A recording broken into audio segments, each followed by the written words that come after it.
Amigos, muy buenas noches. Bienvenidos a una nueva edición de Redes y Poder. Hoy es martes 17 de enero.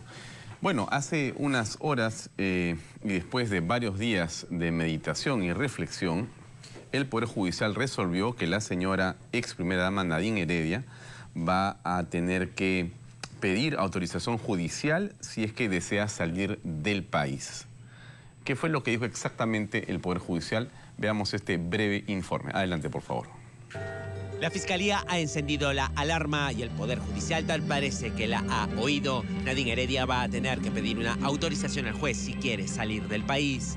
El magistrado Richard Concepción Caruancho ha declarado fundado el pedido del Ministerio Público para variar la regla de conducta que establecía que solo debía dar aviso, es decir, notificar al juzgado antes de viajar.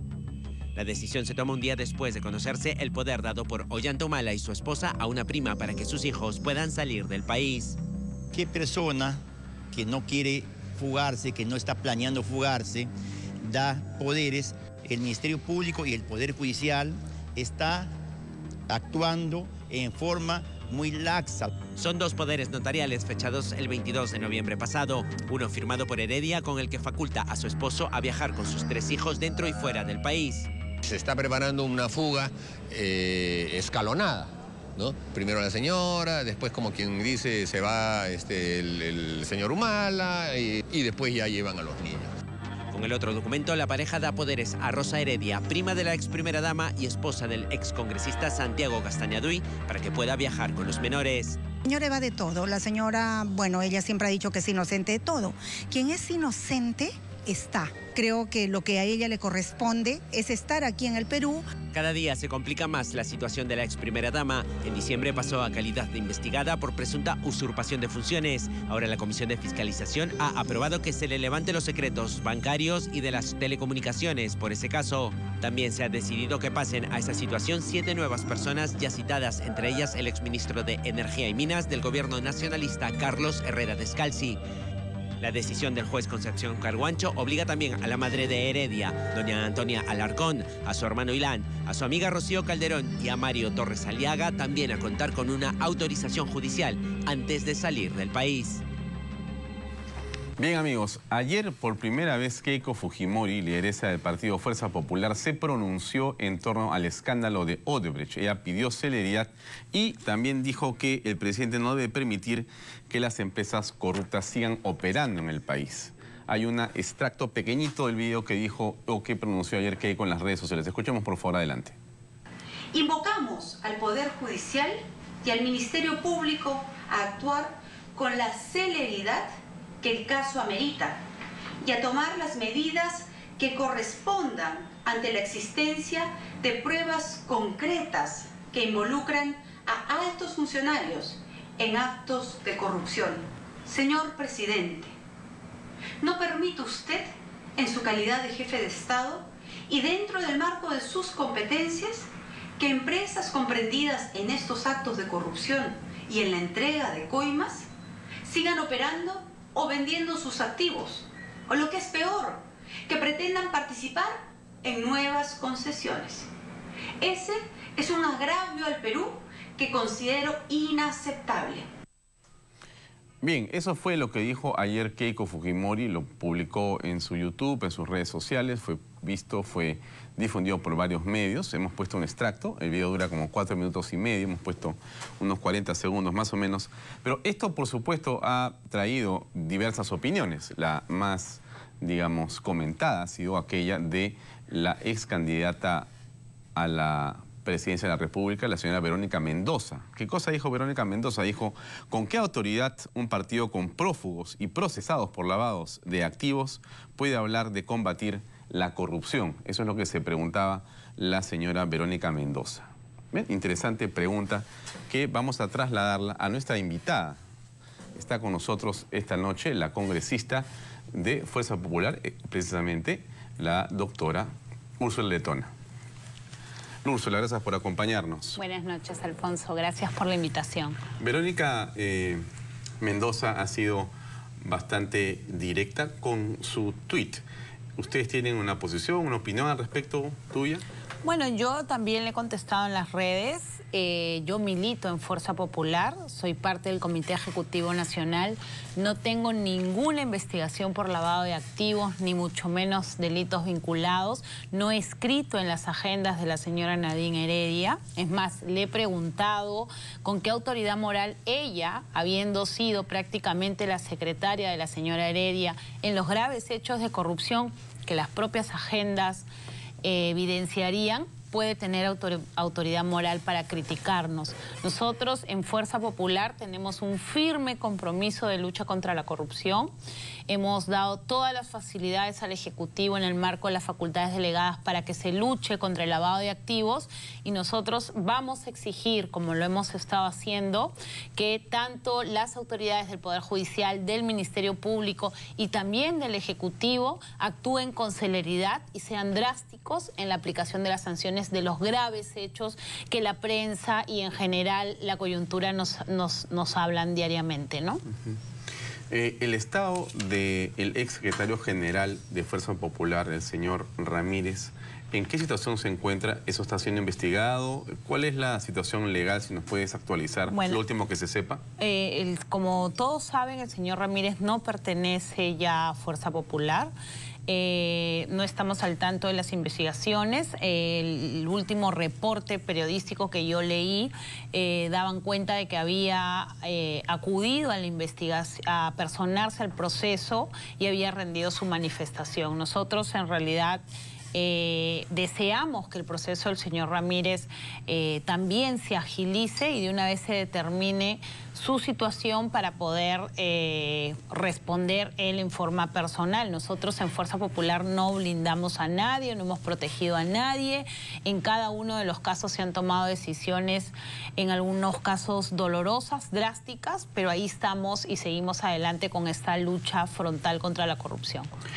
Kenji Fujimori ha escrito un artículo en las últimas horas relacionado a su posición en torno a la bicameralidad como una posibilidad, ¿no? Dice que las condiciones de la unicameralidad de un Congreso con una sola Cámara estuvieron presentes hace bastante tiempo, ya no es así.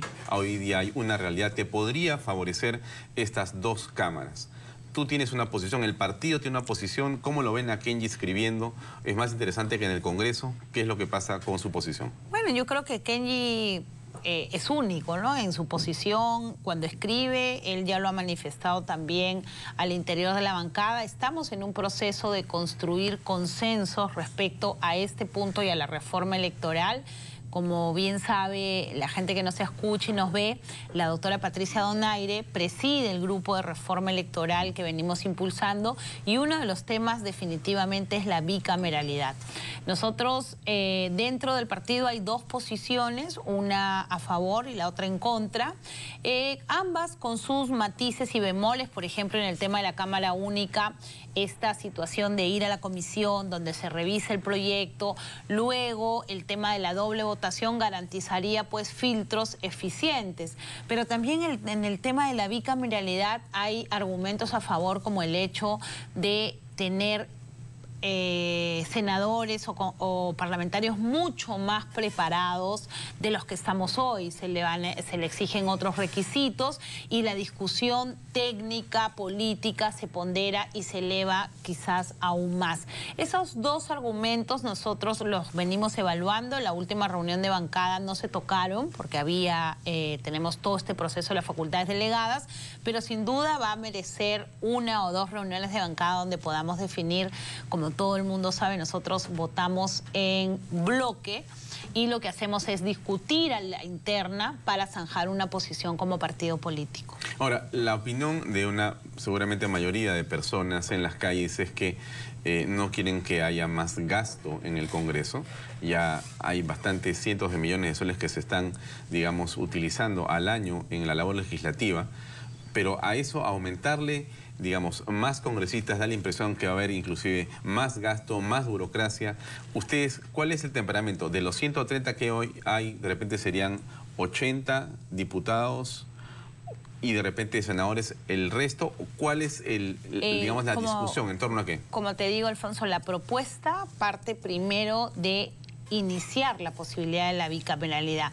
Los temas de composición, los temas presupuestales o de opinión pública, que también pesan al momento de tomar una decisión, son temas que se analizarían luego de tomada la decisión de apoyar o no la bicameralidad, que es una discusión de fondo.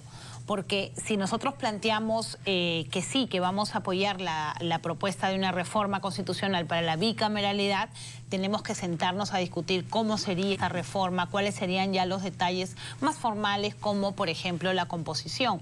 Debiera ser una especie de que no incremente significativamente el presupuesto y que garantice esa revisión mejor que la Cámara Única, ¿no? Estamos en la época de los decretos legislativos también.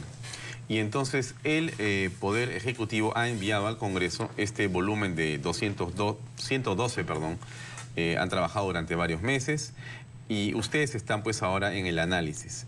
Y entendemos que tú eres una de las personas que está revisando uno a uno estos decretos legislativos para encontrar, no sé si algunas fallas en la forma en que han sido planteados, o en todo caso hacer el trabajo de fiscalización y de revisión.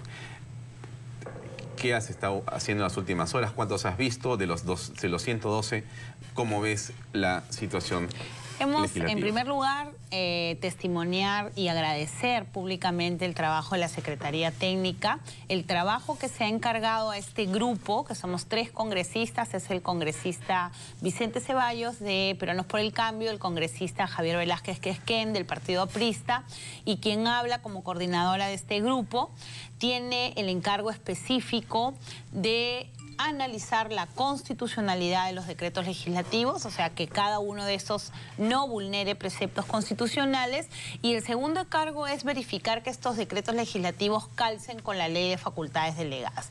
Durante estos meses hemos analizado, el último tramo ha salido, lamentablemente, ha sido el grueso de los decretos legislativos que han salido cerca de hace 3 semanas. Hoy el grupo de trabajo sesionado, hemos visto 32 informes de los 112 que nos va a tocar emitir y hemos analizado, hoy día ha habido 7 decretos observados por temas puntuales de inconstitucionalidad o por estar fuera de las competencias delegadas. Me voy a referir, por ejemplo, a la Ley de Residuos Sólidos, que es un tema que al parecer está muy bien planteado. Hay una determinación clara de las competencias de los gobiernos subnacionales, del gobierno nacional. Sin embargo, el artículo 81 contraviene expresamente mandatos constitucionales referidos a estipular, en base al principio de tipicidad, las sanciones a las que serían sometidos los infractores de la ley. Es decir, en cristiano, para que me entiendan, claro, el artículo 81 omite hacer el glosario de posibles infracciones. Entonces ahí hemos visto que el tema es poco salvable. Vamos a tener que emitir un informe por la inconstitucionalidad del artículo 81 y el Poder Ejecutivo va a tener que... ¿Subsanar? ¿Es posible? Tiene que tramitarse un proyecto de ley ordinario en el cual de hecho nos podremos poner de acuerdo ya en el manejo político, de que vaya de repente exonerado de comisiones, de que pueda tener un fast track que haga que finalmente el conjunto de la ley entre en vigencia, la Ley de Residuos Sólidos. O por ejemplo el tema de la RENIEC, que ha sido tan mentado, tan comentado, en el cual la Secretaría Técnica nos recomienda derogar el artículo 7, que permitía la posibilidad de usar el DNI caduco. El DNI caduco sin un plazo, el DNI caduco que podría implicar afectación a la seguridad jurídica y que finalmente la Secretaría Técnica considera que contraviene la ley orgánica del Poder Ejecutivo, de la RENIEC. Entonces ahí igual el decreto, ese artículo va a ser declarado inconstitucional. El Ejecutivo podría tramitar un proyecto de ley que diga que los ciudadanos de a pie podemos usar el DNI caduco de repente en un periodo de 30 días o de 90 días para no vulnerar lo que dispone la ley orgánica, que es la obligatoriedad de renovarlo. Y así hemos tenido algunas cosas puntuales. De los 32, Úrsula, tú hablas de 7. 7 que están siendo, digamos, observados por ustedes con críticas puntuales a los temas constitucionales. Sí. ¿Hay alguno que esté rechazado de plano? En la Secretaría Técnica tenemos un informe que está referido al Instituto Nacional de Enfermedades Neoplásicas y al traspaso de este instituto especializado a la estructura del Ministerio de Salud. En ese caso sí se ha propuesto la derogatoria total del decreto legislativo. Pues la ministra está muy, digamos, entusiasmada. Ella ha sustentado en varias formas que eso debería hacerse así. Sí, lo que la ministra ha venido señalando es que este instituto debería formar parte como un hospital más del Ministerio de Salud, porque eso le permitiría tener mejor ejecución presupuestal, prevenir hechos de corrupción, pero ha olvidado el tema de la rectoría en la prestación de los servicios, sobre todo en un tema tan sensible como el cáncer. La rectoría que ejerce el instituto es una rectoría a nivel nacional, con los 3 niveles de gobierno. Ellos han realizado investigación, sus estándares de investigación son muy altos y ha venido funcionando en forma correcta respecto de los servicios que brinda. O sea, sí ha habido satisfacción en los usuarios, que son finalmente los pacientes o sus familiares, versus la imposibilidad que tiene el Ministerio de Salud de manejar los hospitales que hoy pertenecen al MINSA. Entonces, lo que creemos es que ahí habría una afectación formal al derecho que tienen las personas a mejorar su salud en este caso, y además vemos que está fuera de las facultades delegadas porque el tema enfático de reorganización en salud no ha sido parte del paquete de facultades delegadas. Entonces, ahí la recomendación de la Secretaría Técnica es por la derogatoria total del decreto legislativo, con lo cual el Poder Ejecutivo va a tener que replantear su reestructuración. Entonces, ¿el INEM se queda donde está? Se queda como un instituto especializado con rectoría e independencia administrativa y funcional, siempre bajo el ámbito de supervisión del MINSA. Y si la ministra le preocupa el tema de ejecución presupuestal y el tema de prestación de servicios de calidad, lo que tiene que ejercer es adecuadamente su rol de supervisor, porque siempre el MINSA va a tener un rol de supervisión sobre el INEM. A ver, para que el público nos entienda, yo voy a apelar a tu capacidad docente también, Úrsula, para que nos puedas explicar algo muy importante. Estos decretos legislativos tienen efectos desde el día que se publican. Entonces, de los 112, muchos están ya operando plenamente porque no requieren un reglamento para su ejecución plena, ¿no es cierto? Por ejemplo, este del INEM no necesita un reglamento. Ya se está ejecutando. Y por lo tanto, con lo que ustedes están haciendo, se están deteniendo esa ejecución. O sea, si algo pasó en las últimas semana y media, bueno, eso ya se detuvo y va a tener que revertirse la situación en ese, digamos, traslado de gerencias o lo que fuere que sea. Ya, ¿cuál es el caso de los 112 y cómo, digamos, eso tiene una afectación con el público que nos escucha? Dice, bueno, a ver, ¿qué tiene que ver el tema de algunos que tienen que ver con economía, con seguridad o con otras materias? ¿Cómo tiene que ver eso con el día a día de las personas en su casa? Nuevamente, poniendo de ejemplo el tema del INEM. Lo que dispone el decreto legislativo es la transferencia de los activos, el presupuesto, la designación de los médicos, de las jefaturas, con cuenta al MINSA. Lo que está haciendo esta derogatoria, que se aprobaría en caso votemos mañana en forma favorable, es que el INEM mantenga su autonomía económica, administrativa. No restringe las funciones que tiene de supervisión el MINSA, sino que el INEM va a seguir trabajando como un órgano rector.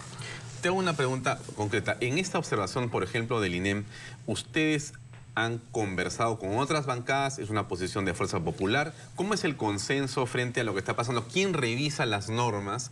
Antes no se revisaron nunca en la historia, ahora se están revisando. ¿Ustedes están solos en ese trabajo? ¿Los acompaña Acción Popular, Alianza para el Progreso? ¿Qué pasa? Este grupo, como lo mencioné, lo integran Peruanos por el Cambio a través del congresista Vicente Ceballos y el partido aprista.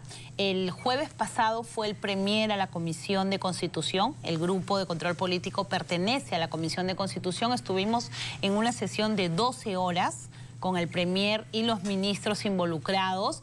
Y en ese momento, en el tema del INEN, lógico, salvo Peruanos por el Cambio, todas las bancadas coincidimos en que esto constituía un grave error, era una afectación directa a la salud de los pacientes usuarios del INEN y sobre todo a este rol diferenciado que tenemos que ver en la lucha contra el cáncer. En anteriores oportunidades, lo que hemos podido ver, por ejemplo, en el quinquenio anterior, durante los 5 años, se expidieron cerca de 65 decretos legislativos y solamente se revisaron 4. Entonces yo creo que... ¿Y los 61? No se revisaron, no se han revisado. El Congreso, hubo un grupo que no hizo su trabajo y yo creo que ese es el mensaje hoy. ¿Ustedes tampoco los revisaron? Nosotros no éramos parte de ese grupo de control político. Entonces yo creo que hoy el mensaje es ese, el mensaje es ya no más un Congreso MS Partes, ya no más un Congreso que recibe y no revisa, que no tiene capacidad técnica para decir esto es constitucional o no, sino que tienes un equipo multidisciplinario que está haciendo un trabajo en verdad maratónico porque tenemos mucha carga y poco personal, pero estamos tratando de revisar básicamente el encargo que nos ha dado el país, que es la constitucionalidad y el marco de facultades delegadas. Y hemos entrado en esta dinámica con mucha capacidad de los miembros, pero también contando con un equipo especializado. Bueno, eso es con respecto al INEN como un ejemplo de lo que está pasando. ¿Qué pasa con el tema económico? ¿Qué es lo que más le preocupa a quien nos ve en Redes y Poder? Bueno, ¿en qué momento se reactiva la economía? ¿Cuántos de esos decretos legislativos que ya son en la actualidad y que están operando plenamente tienen que ver con básicamente más trabajo? ¿Qué es lo que la gente dice? ¿En qué momento me llaman y llamo, consigo trabajo? En fin, ¿cómo es que esto puede terminar teniendo beneficios o no? Lo que dice Fernando Zavala es que esto es un esfuerzo del gobierno para poner el Estado al servicio del ciudadano, también en la parte económica. A ver, ¿ustedes políticamente ven eso así? Yo siento que esa visión? Yo siento que ha sido un buen esfuerzo del Ejecutivo. Sin embargo, y ya lo he dicho en reiteradas oportunidades, no hay ninguna reforma estructural.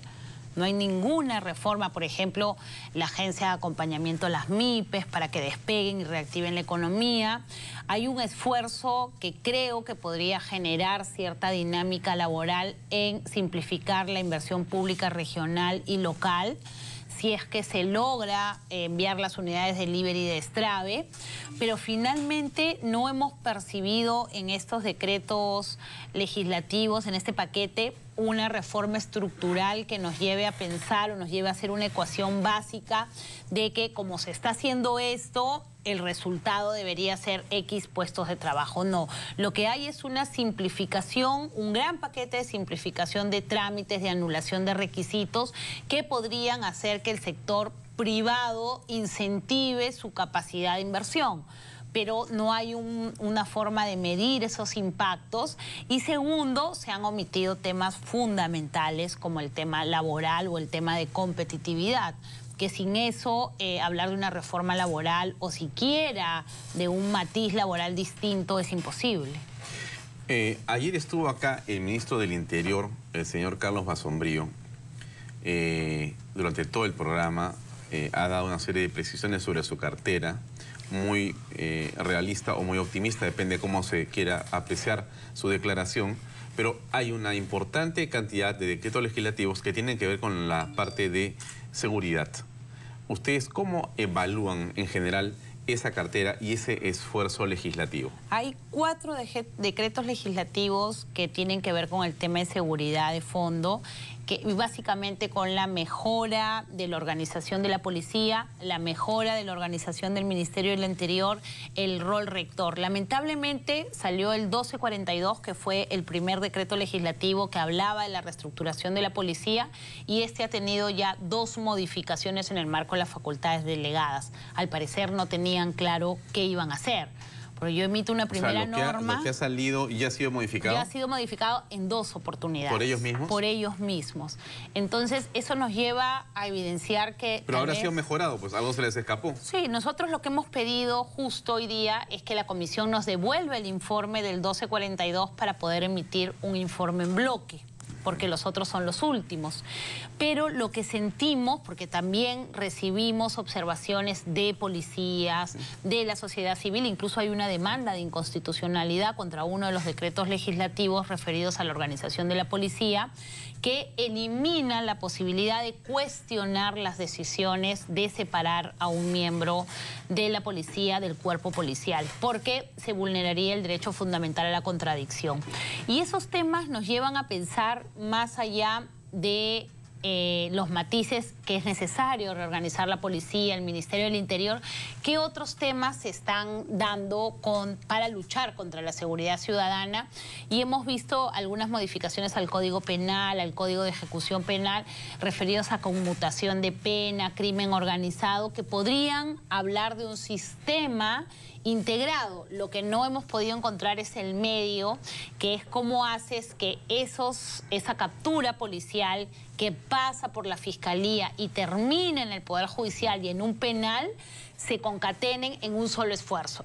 Este tema del Ministerio Público no ha entrado en la reforma, no sabemos cómo es que están articulando, no lo dice ningún decreto legislativo, y ese es uno de los problemas, que cuando la policía capturaba, la Fiscalía o lo soltaba o no comunicaba al Poder Judicial, y eso en el análisis de los planes de gobierno se vio que era necesario hablar de una interoperabilidad de las bases de la policía, el Ministerio Público, el Poder Judicial y el INPE, y eso todavía no se ha dado. De repente viene una reforma estructural. Nosotros lo que queremos pensar, Alfonso, y creo que ese es el mensaje en general, es que estos primeros decretos legislativos le han permitido al Ejecutivo darse cuenta cuáles han sido las trabas, qué herramientas necesita, porque entraron un poco a ciegas al Estado, y empezar a articular, darse cuenta que del otro lado, en esta oposición de Fuerza Popular, tienen pues una contraparte técnica que los puede ayudar a ejecutar mejor política pública y a perfeccionar y a limitar las competencias que ambos roles constitucionales nos asignan. Entonces yo creo que esa es una oportunidad que tenemos como país y hay que saberla aprovechar. Nosotros estamos aquí para eso, para ayudar a que el Ejecutivo tenga las herramientas para que de una vez empiece a gobernar y solucione los problemas del país. Para hablar del tema y cerrar ya esta conversación, Úrsula, de la corrupción en el país, hemos sido sorprendidos con las revelaciones que vienen de Brasil sobre este mega, descalabro, donde la corrupción toma todos los países en los que está trabajando una serie de empresas brasileñas. Dentro de este paquete legislativo, mirando lo que el gobierno está tratando de hacer en la actualidad, ¿ven ustedes una decisión del Ejecutivo en la lucha para justamente contrarrestar los casos de corrupción que están en este momento en el tintero? Hemos visto esfuerzos nuevamente aislados. Por ejemplo, en uno de los decretos supremos se habla de la inhabilitación perpetua, pero se restringe la inhabilitación perpetua a los casos en los cuales se actúa en banda o se afectan programas sociales, que son temas que no ocurren tanto en nuestro país o que no hemos escuchado tanto como los que señala el Observatorio del Ministerio Público como delitos reincidentes. Entonces, de repente hay que cerrar el círculo ahí y ampliar esos delitos. Otro tema que hemos visto es la imposibilidad de las empresas tipo Odebrecht de contratar con el Estado. Hoy, en base a los decretos legislativos, tampoco se podría. Y el otro tema es la imposibilidad de que cualquier funcionario, servidor público que ha sido sentenciado por un delito de corrupción pueda contratar con el Estado. Creo que esas tres medidas ahí van mostrando de cierta manera la intención del Ejecutivo de luchar contra la corrupción, pero hay otras medidas que recomendó la propia Comisión Nacional Anticorrupción que no vemos que se han implementado, o incluso la comisión que presidió el señor Vega, que tampoco se han podido implementar. La Comisión de Integridad. La Comisión Esas de 100 Integridad. recomendaciones, más el formulario que había que llenar y que el presidente dijo claramente en una entrevista: a más tardar el 31 de enero, todos los ministros y yo vamos a llenar ese formulario. Sí, lo recuerdo claramente porque estuvo acá Vega y cuando me mostró el formulario, nos parecía muy interesante, pero reiteramos la pregunta. ¿Usted cree que esto? Sí, me dijo, el presidente se ha comprometido. Y en una entrevista que le hacen al Pedro Pablo Kuczynski, él dice, por supuesto que sí.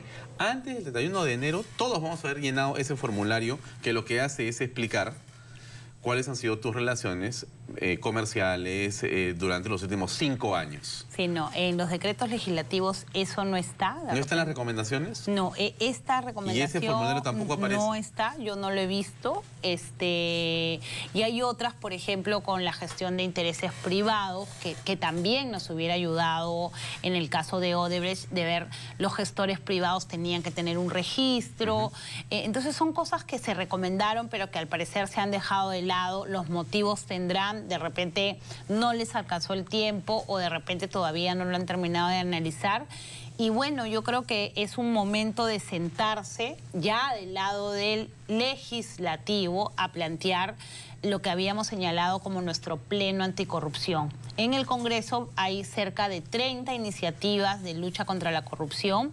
Yo tengo una iniciativa conjunta con la congresista Patricia Donaire en el caso de la UIF, para reforzar la UIF y además permitir que cualquier persona a quien se le acuse de lavador de dinero y esclarezca que esto no es así, pueda ir a la UIF a sacar una constancia de no estar investigado en la UIF. Entonces, son temas que también nos toca desde el legislativo mostrar los dientes en el buen sentido de la palabra y plantear un pleno anticorrupción que nos permita aprobar las casi 30 propuestas legislativas de lucha contra la corrupción. Para terminar, brevemente, Úrsula, ¿cuándo terminan esta revisión de todos los decretos legislativos que faltan y las recomendaciones? Nosotros estamos sesionando en forma permanente todos los martes como grupo de trabajo y los jueves como Comisión de Constitución.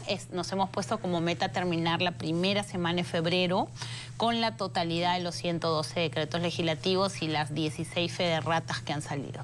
Perfecto. Listo. Muchas gracias. Muchas gracias por acompañarnos. Gracias, Alfonso. Amigos, vamos a una breve pausa comercial y regresamos con más en Redes y Poder.